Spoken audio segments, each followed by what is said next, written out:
Hello, viewers around the world. You're back. Well, you're welcome to another session on our Real Talk show. Real Talk is our show, a forum where we look into situations, issues that affect people, how it concerns people, and probably find solutions and actions to best address them. So with me on the Real Talk show, as usual, is my brother and friend George, Bluetooth George from Toronto, Canada.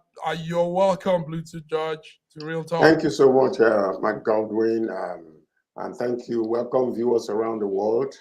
My name is George Chukwu, aka Bluetooth George. We just want to welcome you on this very important segment. Thank you. Thank you, George. I hope your network will stay firm for us. Yes, it's good to have you. George, we're looking into a serious issue today, real talk. We are talking real. And we're talking real because Nigeria is going through a political era where we mustn't make the same mistakes we've been making. So we're looking into politics. Real talk today is talking politics. And in that space, we're talking also on issues concerning our political candidates, the presidential candidates for Nigeria, the Federal Republic of Nigeria. So, George, we have a special guest this evening. We have Ekens Azubike. Ekens Azubike is he's in charge of the Eken Security and Law Science Corporation. He says security is his top priority. Ekens Azubike did studies in science, political science, law enforcement and protection. He's a cyber security expert, counterintelligence, countermeasure expert. Ekens Azubike is also a digital and computer forensic investigator. Ekens looks into crime scene. Ekens has very good eyes on criminology, and he says he investigates in the deep web. So, ladies and gentlemen, welcome to Real Talk. Ekens Azubike, all the way from Quebec, Canada. Ekens, you're welcome. Thank you very much. Thank you very much. Welcome, Ekens. It's good to have you here with us today. Me too. Thank you very much. Yes. For inviting me. Great. So, Ekens, Yes. Ekens, we thank you for your presence. You have been well introduced, but also you are independent human rights commissioner of think tank civil and political rights activists. You're right. Helping refugees and asylum seekers, philanthropist, a lobbyist, parasitiles, and procurement agent, political mobilizer, international petitioner, consortium, investigative journalist, criminologist, criminal psychologist, and behavioral psychologist. You have a whole lot, attributed to you here. So it is good to have you with us. Thank you so very much for being here. Thank you for inviting me. Yes. So today we have a very important subject that we want to discuss. And this subject is about what recently came up in the political arena, where we saw one of the candidates, was, a situation that happened with him in 1993, a criminal situation that actually, if well investigated, could disqualify him from running for the presidency in Nigeria. And it's no other than Tinubu, what we call Jagaban. So today we have this situation where some information is coming out, trickling out in the communities about what has happened in 1993. And the question now is, if this is true, is it possible that we could be able to, this man could be disqualified? So I want us to, zero in on this and bring ourselves into this whole, conversation about what happened with him in 1993. And I'm quite sure that you are more than capable to handle this, because you have brought out some information, true facts, and court documents that actually authenticates what we are talking about here. So, again, I want to ask you, you've read this. Can you please greet the public, introduce yourself, and introduce the subject that we're discussing today with facts that you have discovered? Because I know you dig deep, very deep. So again, welcome. Thank you very much I heard what you said. I think the introduction is well introduced, and there was a question you put forward in terms of the implication or the consequences of the new development in regard to the subject we are talking about, which is the candidate of APC, Ahmed Tinubu. Before we go into these documents, because of your first question in terms of the consequences regarding the political dispensation or equation in Nigeria, whether he could be disqualified, I want to read to you the section 31 of the Electoral Act governing the INEC. Are you listening to me? Yes, we are listening to you. Yes. So this is section 31A. It says that submission of list of candidates and their affidavit by political parties. Section 31 sub 1.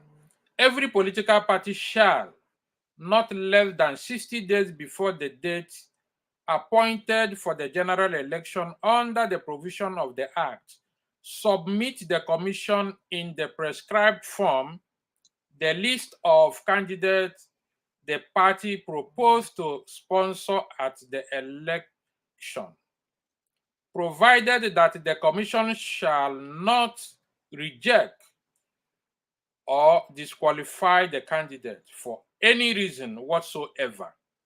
Now, on section 2, the list of nominations submitted by each candidate shall be accompanied by an affidavit sworn to by the candidate at the Federal High Court of the state or Federal Capital Territory, indicating that he has fulfilled all the constitutional obligations for the election into office.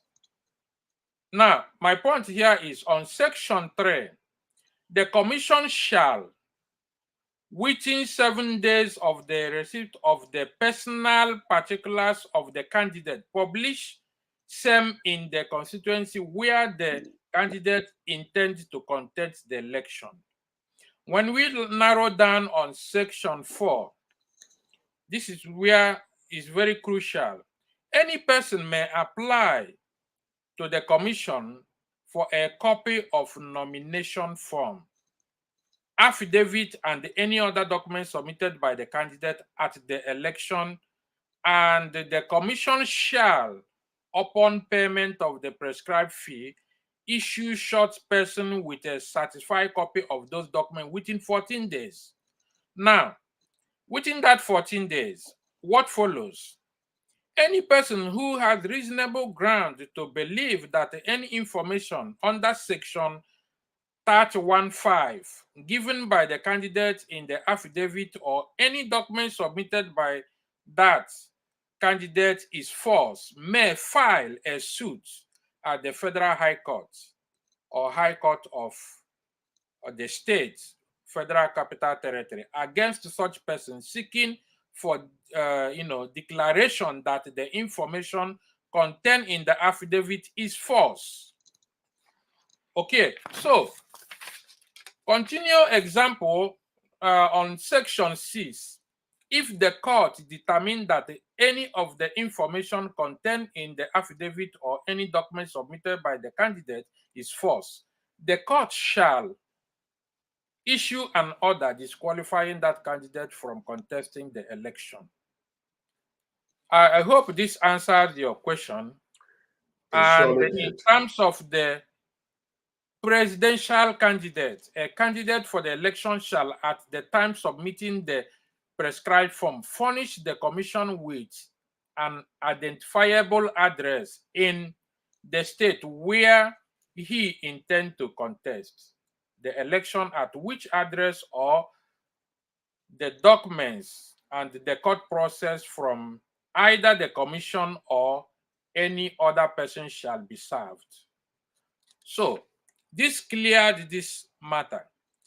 And as at the time of this nominee, the new development was not in place. Discovered. But, however, those information is well known to the candidates.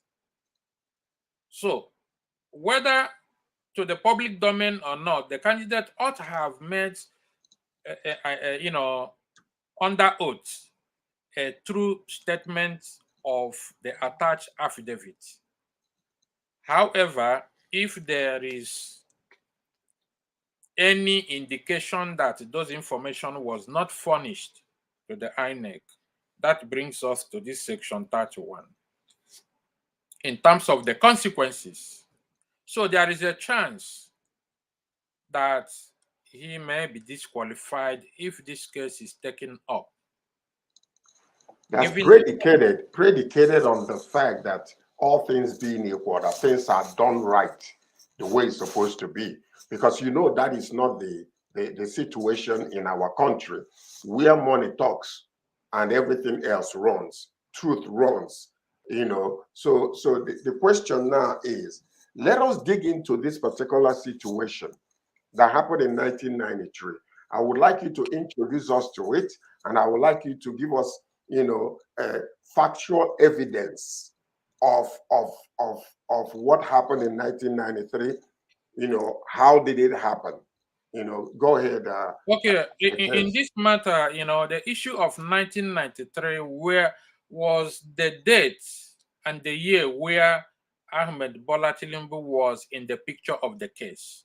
Because this is a case that had been investigated for long periods by FBI and DEA, which is the equivalent to NDLEA in Nigeria, which is the Drug Enforcement Administration in US, with the FBI, which is Federal Bureau of Investigation, and the Revenue Agency. So, and this is an issue of drug-related case that had been investigated for a long time. And in this issue of the drug case, was a lot of people involved. Somebody like Adeboye Moses Akonde, and this person, and also Abiodun Abole, so a Nigerian, and also an American called Lee Andrew Edward, who is the most person in charge of those case in terms of the running of the white heroin, which is what is stated. What I'm telling you is what is stated on the court documents. It's not blackmail. It's not we are not picking and choose. This is the information is available. Yeah, anybody can read it, and if they don't understand the legal terms, they could find a way to And also there is a company called Global Link, which was used at that moment, and there is this case also linked to the Tinubu wife named Oluremi Tinubu, and also somebody called Odre Okonde. This is a family.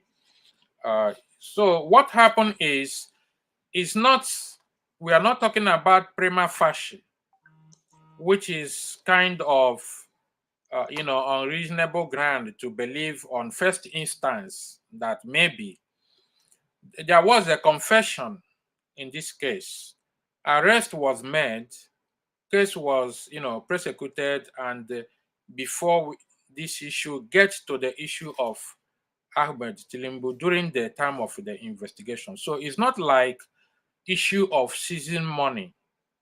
He was really mentioned on the case.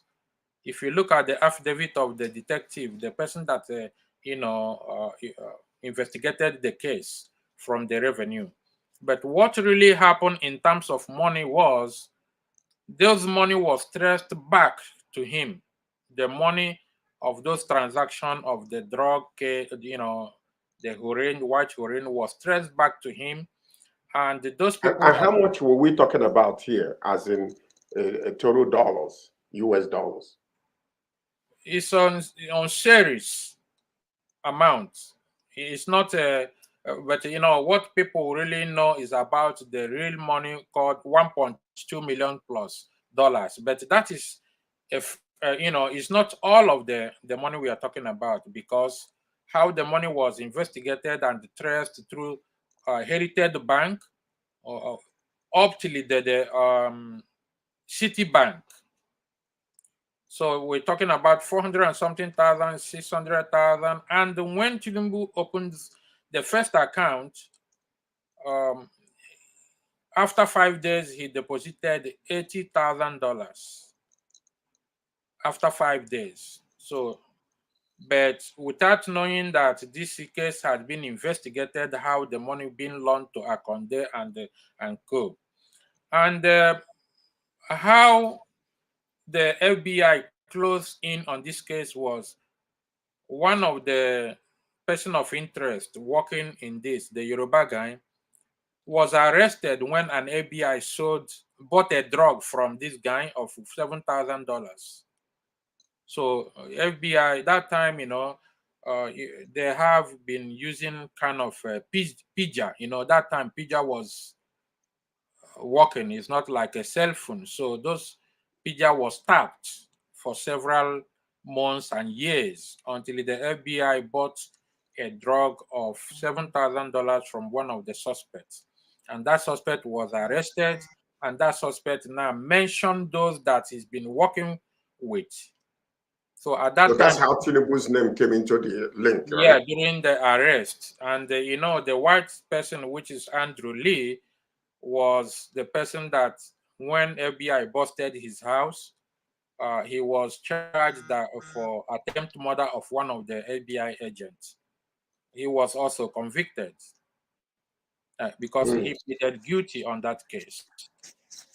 But during the investigation, the FBI and the agent handling this case, because Tinubu claimed that he's working with Axel Mobile at that time as a treasury,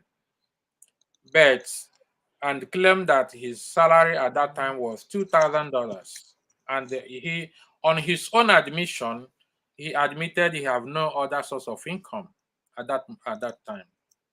So when the investigator,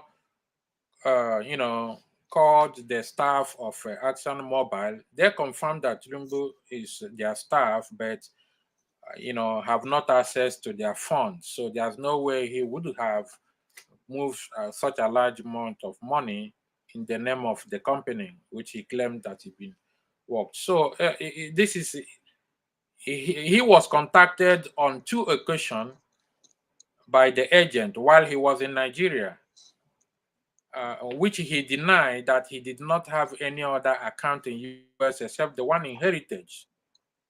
But the agent later found out during the course of investigation there was another account in the Citibank, and the account in the Heritage, money was moved.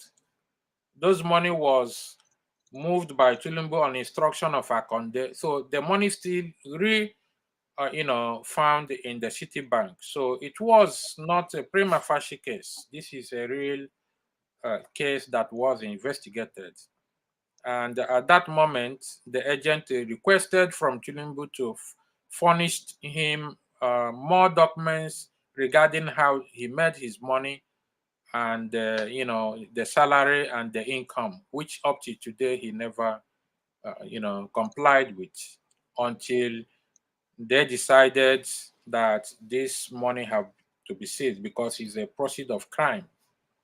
So it's not like somebody mentioned his name. He was investigated, his own statement was there, and his own interview. So he admitted knowing Akonde and knowing, in fact, they live in the same address, He was a director of the company which, he claimed with a contest. So this investigation chained together is not like on reasonable ground to believe. This is real facts.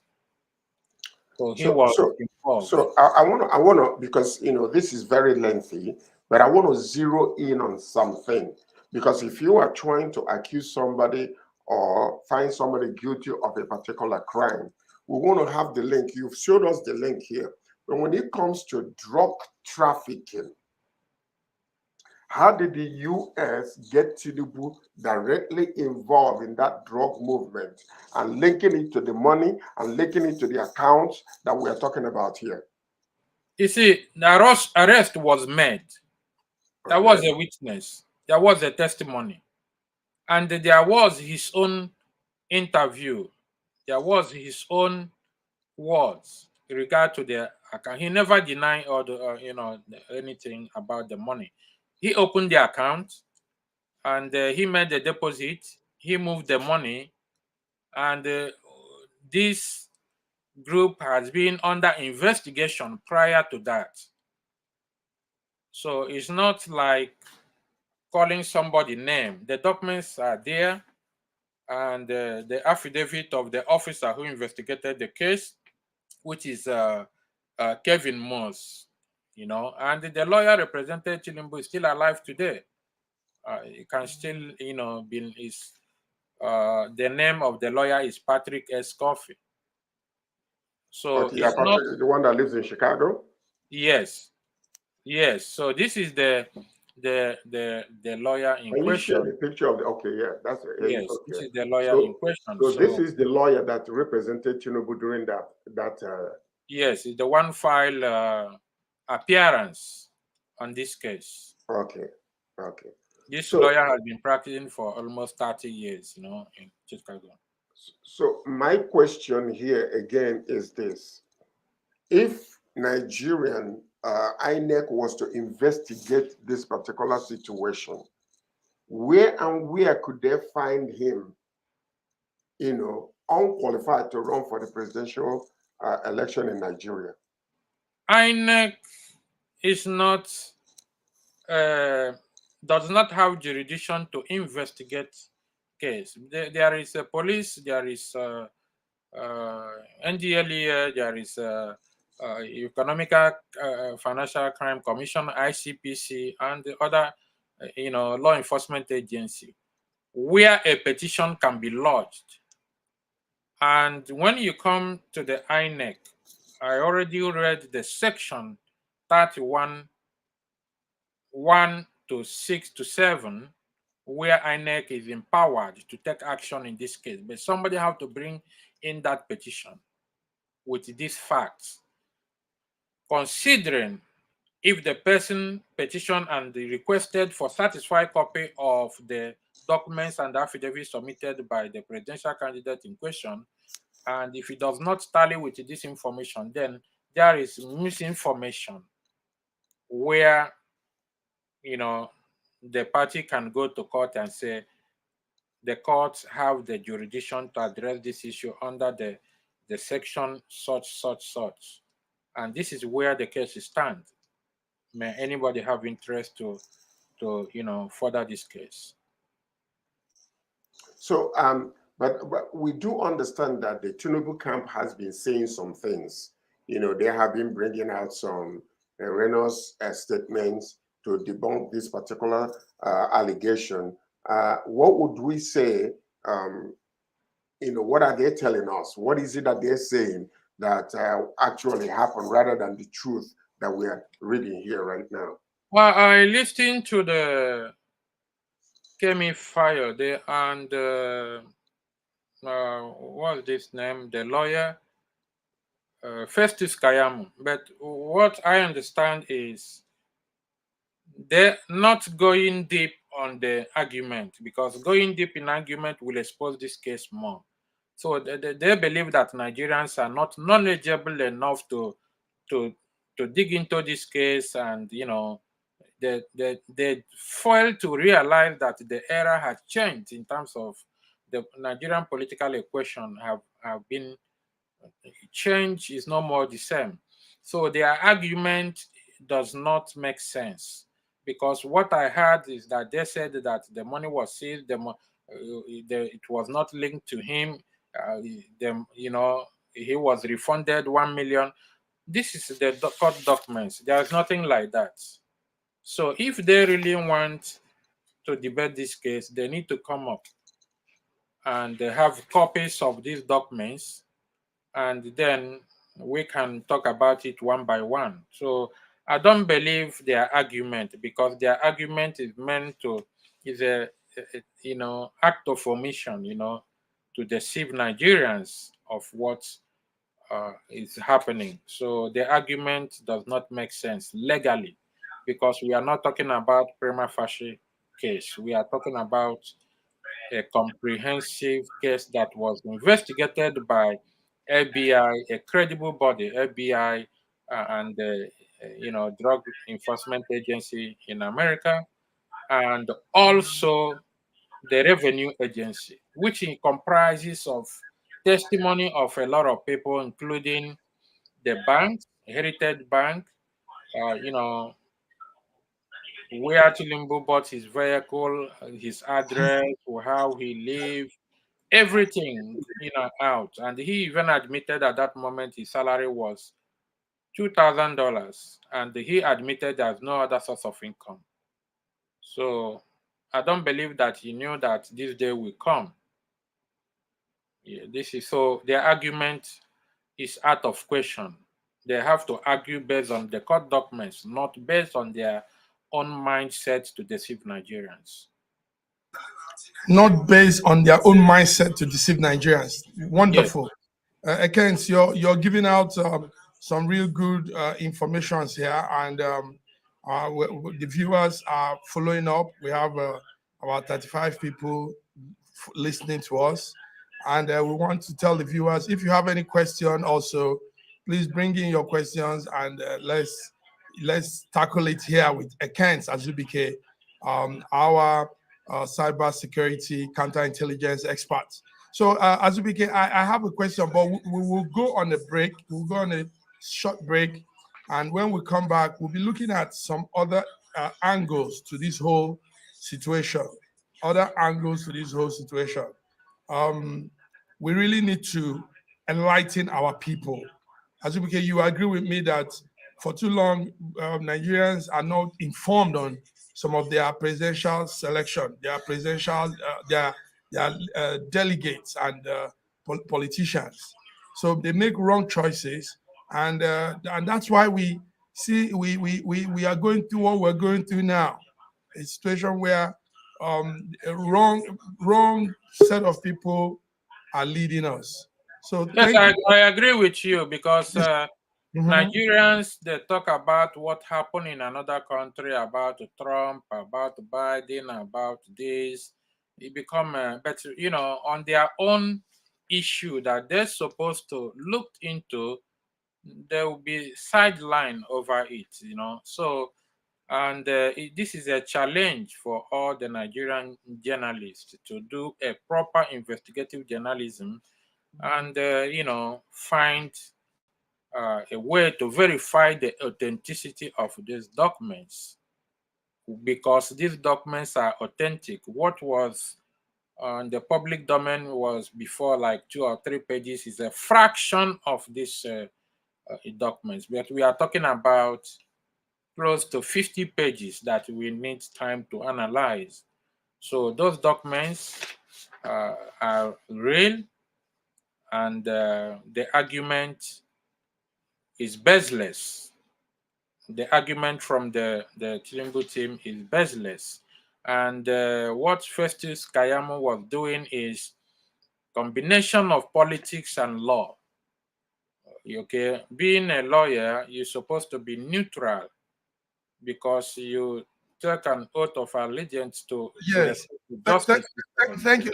We need to go on the break.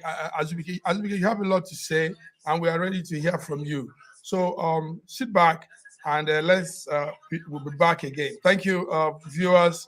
This is Real Talk, and we're talking politics today. with Ekens Azubike and my friend and partner, Sir George Chuku in Canada. So we'll be right back. Thank you.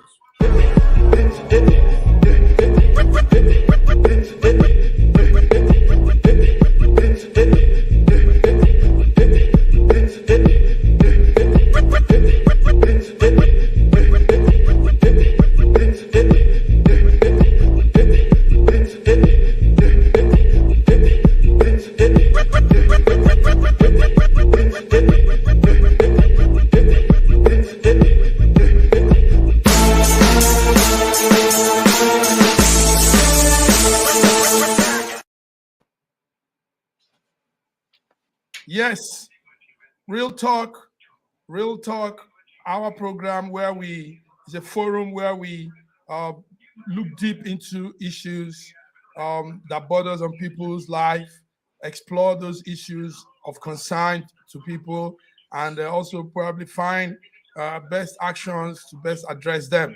So Real Talk today is on politics, and we're here with Ekens Azubike, founder and CEO of Ekens Security and Law Science Corporation. Ekens has all it takes on this topic we are looking into today. So it's politics time in Nigeria, and we're checkmating. We're digging deep into our presidential candidate, and on this one, we're looking into the APC presidential candidate, Bola Ahmed Tinubu. Ekens, I have my question. George is here with us. Ekens, what are the implications of this whole thing? This might sound too a little bit brutal as a question, but what are the implications of this if Tinubu becomes the president of the Federal Republic of Nigeria? What are we seeing? There is something called security vetting. Okay, and when you are commander-in-chief of a country, you need to, associate yourself when you maybe being invited on G7, G8, or international, conference by other developed country, and nobody will really take you serious in terms of negotiation about your country. Because another thing is, this is a network. Nobody knows if that network is still in place, even though it's about 30 years ago. And everybody know when it comes to issue of drug all over the world, is an international collaboration with all the drug law enforcement agencies. So unless Nigerians are, naive that they don't know anything have to do with international relations, for them to vote in somebody that will be their commander-in-chief, represent them internationally, there is an implication on this, because US and other international organizations are very, very, strict when it comes to collaboration regards to the presidency.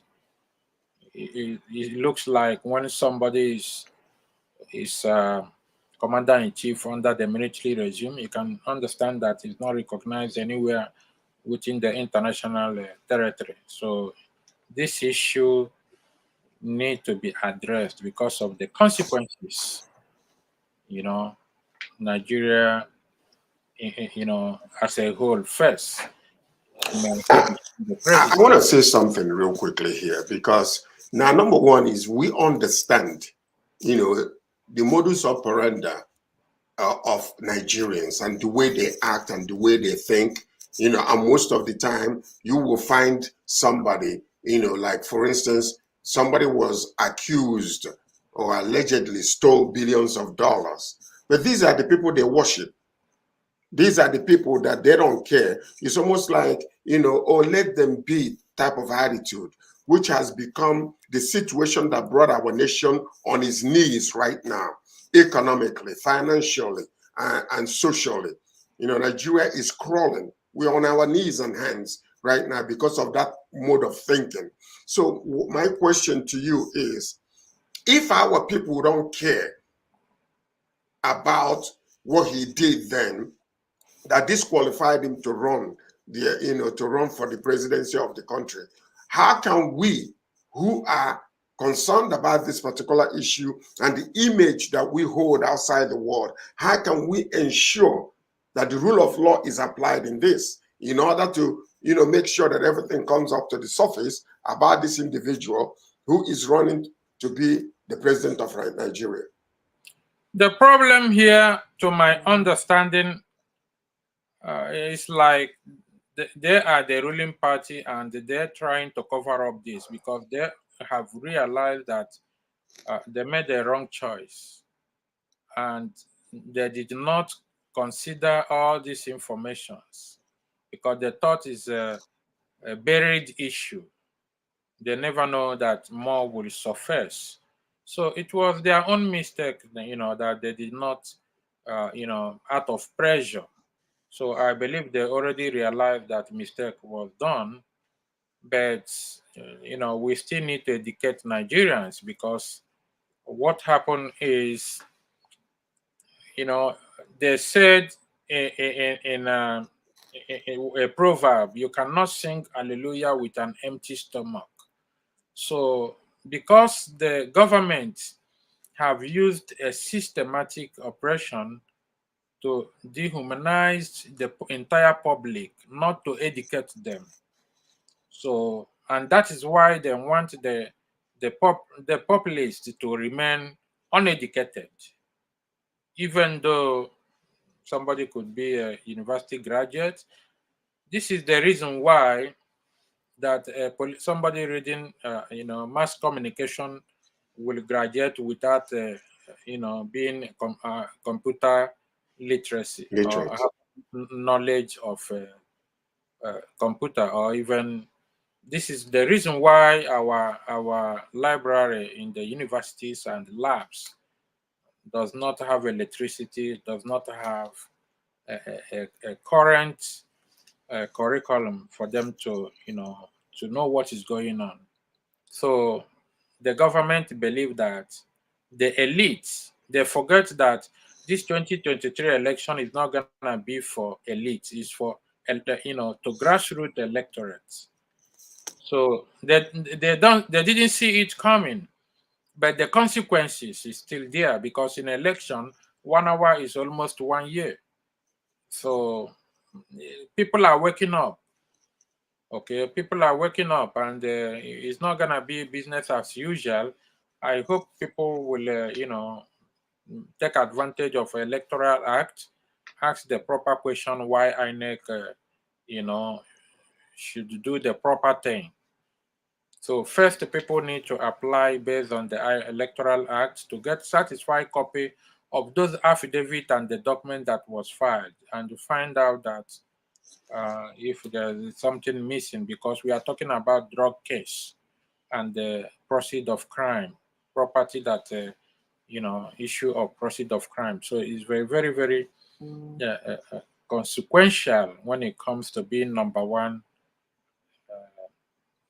seat. So my question again, I have another question. Tinubu was the governor of Lagos State. Was this issue before he was elected as governor, or was it after?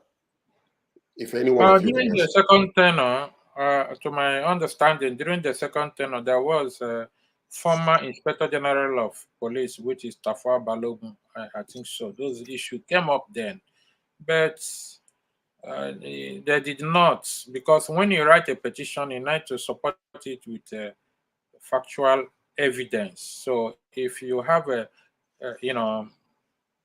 unsubstantial evidence instead of substantial, probably, I'm not gonna say there was a compromise then, but the IG did what he did at that moment, probably based on information at his disposal.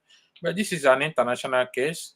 I believe that if the Nigerian police wanted to do a proper investigation, they can collaborate with their counterparts in America, even ask some question, to know. But I believe that there is no political will from the elites to investigate this case. But things have changed. It's not like before. So that was, to my knowledge, what happened then. The chance is still there that Nigeria can still wake up based on the Electoral Act, which was amended. As at then, the Electoral Act have not been amended.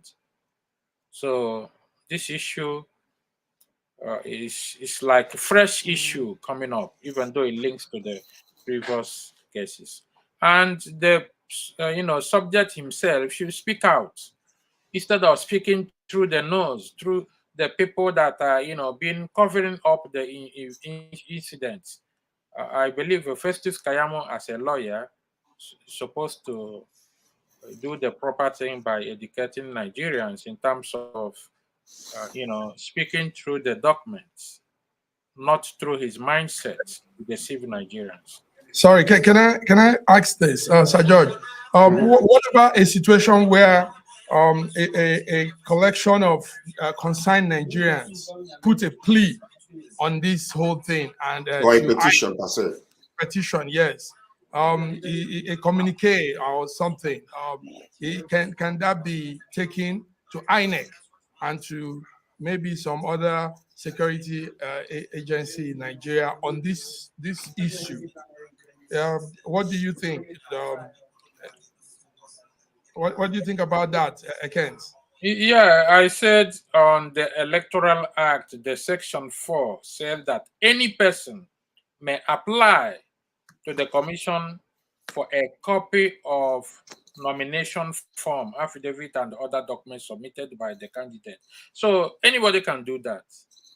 Anybody, don't need to be an opposition, a concerned Nigerian. Anybody can do that. Pay the fee according to the law, and within 14 days, INEC should be furnish the person with comprehensive documents. If the INEC failed to do that, then this issue is still issue of the court. And the Electoral Act does not stop there. They still went further. What can happen? What you will do with those documents after getting those documents from the INEC? What you intend to do with it? You can go to the court. And if the court find that there was a false, information or misleading information, the alternative there is to disqualify the person. That's what the electoral law said. I don't know why people are not exploring that, or people are not saying about that. The law should be taken advantage of. Well, Mr. Gens, I can tell you the reason why people are not doing that. Because in Nigeria, money talks. No, they have the ability to use money to shut everybody up, and don't be too surprised what we're going on now on the studio, because we advertise this particular thing, and if you ask me, I will tell you that they might have something to do with the quality of this particular program that we're doing, because they have been trying to shut us up, but they cannot shut us up. It's not possible to shut us up because we are about real talk, real truth, and we bring the truth to the surface. Let the chip fall where it may. But the fact is, we will let you know the facts. We will bring the facts to the public, and the public will now make a decision what they want to do with those facts. The point we are making right here is, it is indeed, Nigerian has been brought to a place where they are on their knees. And these people have the resources, the financial resources, to stop people from bringing out the truth and exposing it. And when it comes out, they know where to go and use money, like what they're planning on doing on this election, to use money to shut people up. And those that are against them will turn around, they will buy them with money. But that's what we are fighting for in Nigeria. We are fighting that Nigeria will come out to become a nation that will be respected when it's mentioned around the world, to be the real giant of Africa. So they can try what they want, but the truth must come out. And when the truth comes out, we will let the public know, let the public do what they want with it. It is not our business, to push them to do whatever. But our business is to expose the truth and let the world know this is what is going on in Nigeria. And this is the type of people that are trying to rule our nation, that can continue to bring the type of corruption that have crippled that nation and brought us to our knees today. brain drain all over the place. The thing here is the truth is out, and the people need to understand that truth, and that is why the people need to do the proper investigative journalism, even though it's not everybody that have the opportunity in order to do that. But there are some well-established news agencies in Nigeria that can take this case up. And the point again is whether money or not money, somebody need to try. We are talking about the judicial system because, it's because of the constitution of Nigeria is governed by three arms of government, the judiciary, executive, and the legislature. But the point there is, it seems like they are not independent. They act based on one, arms of government instruction, which is the executive. Because without, if not because of that, I believe people will, speak out in terms of the Nigerian Bar Association and some other agencies. So the opportunity is there, the Electoral Act is there. Somebody cannot sit down and say, because of money, cannot do what it's supposed to do. The Electoral Act say, pay, apply, and pay the appropriate fee within 14 days. INEC should furnish the person. So this is the first step. INEC, if somebody go and apply, have a satisfied true copy or have his own copy, within 14 days, if INEC default, the person can approach the court, but somebody need to try. We cannot sit back and say because of money or because of the corruption. I know. I was talking to somebody one time. He told me, if you don't have PhD in bribery and corruption, you cannot succeed doing anything in Nigeria. And this is a white person saying that because of his own experience. But we are not talking about because it's politics. What we are doing is the right thing for us to do. It's a fundamental right. People do that in US. People do that anywhere in the world. Nigerian own is not gonna be, something else, because these documents we are talking about here is not fabricated by anyone. The point here is there is an issue, and that issue needs to be addressed either by the subject by himself, or his spokesperson should speak through these documents, not through his own mind, for people to really know exactly. Because we are talking about, we are not talking about just money here. We are talking about issue of drug, and we are talking about 30 years old case, which was properly investigated by the appropriate agency, and the documents had been hidden for a long time. So this is the comprehensive documents that we need to follow up. And there is no two ways about it. Nobody is antagonizing anyone. There are a lot of educated Nigerians, both lawyers and association and the good Nigerians. They should do the proper thing, have copies of all these documents, and do the right thing, ask a proper question, and let the news agencies debate over this, because this is a real danger facing Nigeria as a nation.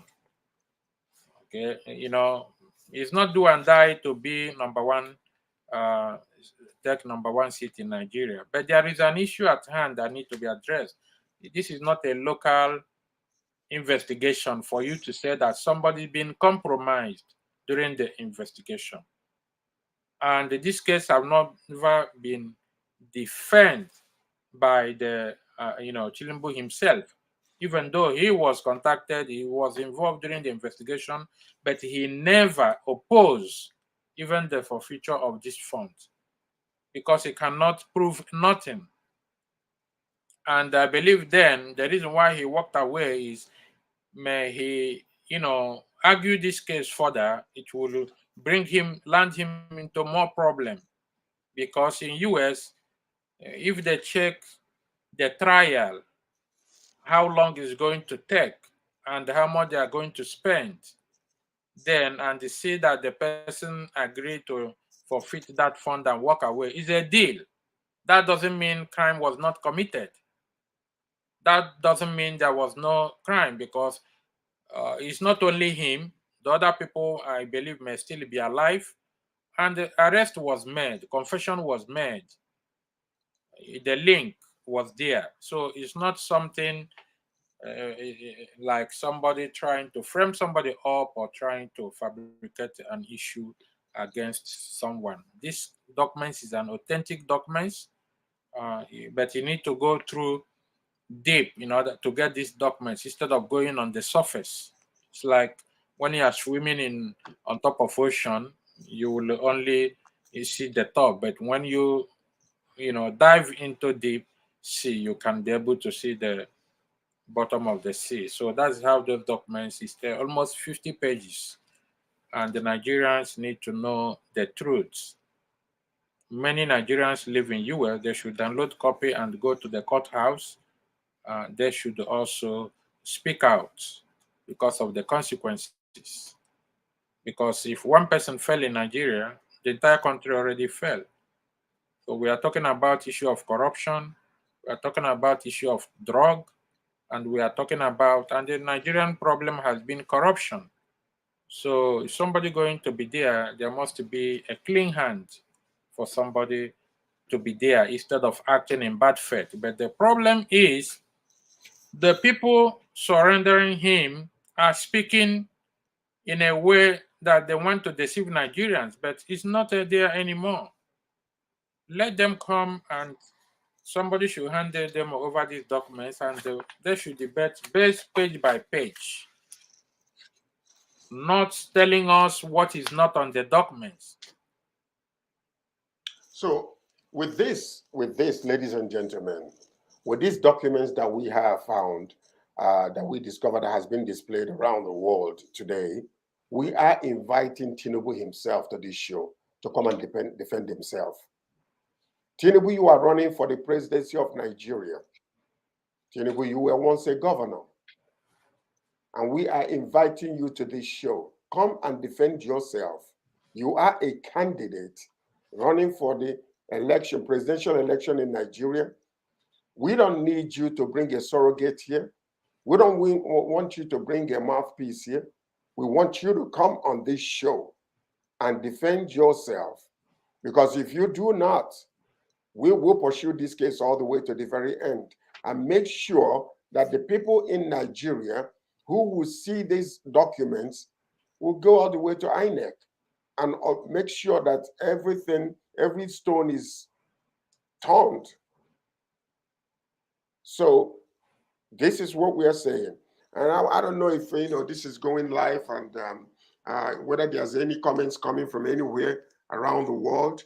We are welcoming people right now. In case you want to ask any questions, we have a few more minutes before we go. So we're welcoming questions from around the world. If you have comments or questions, please bring it up if you're listening to us right now. Because this is very, very important to us.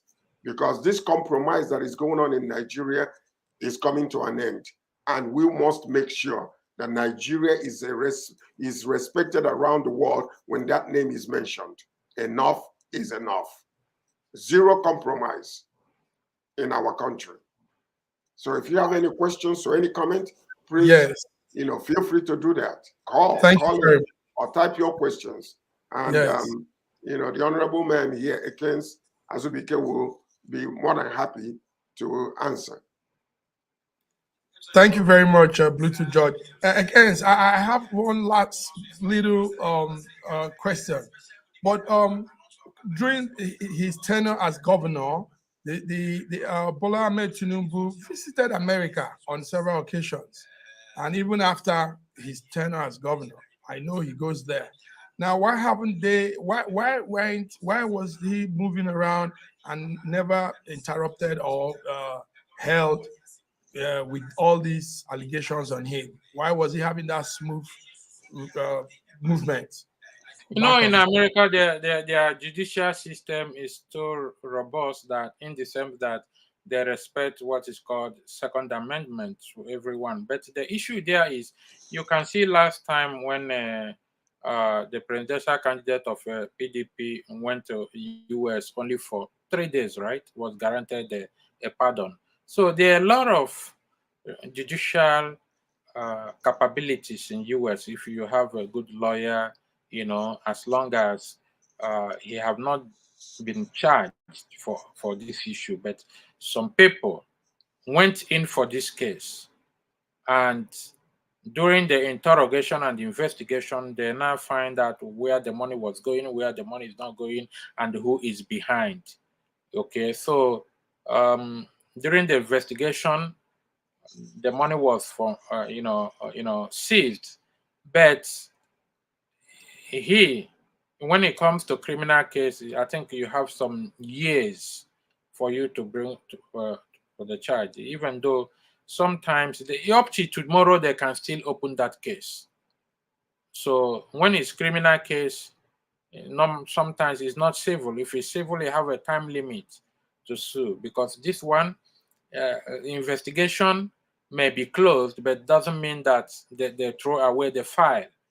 If there is a new fact tomorrow that somebody need to bring to book based on this, or new information, investigation normally does not close, unless if it's unsolved crime, then they put it somewhere waiting, something like before, when somebody may kill someone, there is no technology for the DNA, and maybe after some years you find out that they need to go back to that. So it's not like the case is off the dock.